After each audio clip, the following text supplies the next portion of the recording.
New tonight, controversial legislation that would ban transgender girls from playing public school sports with those born female.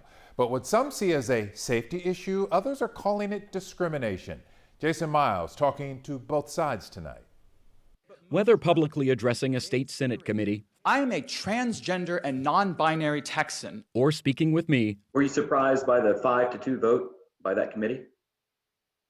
I was not. UH Law graduate and current Baylor Medical School student Cody Miller Pike's opinion about Senate Bill 29 doesn't change. This bill attacks a problem that's not there and is mean-spirited. It's not based in medical science or medical fact. The bill, which passed the Senate State Affairs Committee, would require transgender female students to compete in sports associated with their biological sex as determined at or near birth, basically banning those not born female or anyone who self-identifies as such. On the norm, you can pretty much guarantee that a biological male has physical advantages over females. State Senator Charles Perry of Lubbock introduced the bill, which would codify existing rules used by the UIL and mirror similar laws recently passed in states like Arkansas and Mississippi, which many Texans support. Girls deserve equal opportunities to experience the thrill of victory, and allowing males to compete in girls' sports disadvantages girls. If transgender, cisgender people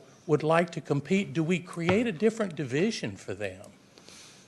I don't know. I don't think there's any real answer to this. Pike and others don't believe the answer lies with what they consider to be additional discrimination. The only outcome I see this bill having is further ostracizing and isolating and alienating our transgender, non-binary, gender non-conforming, and intersex youth.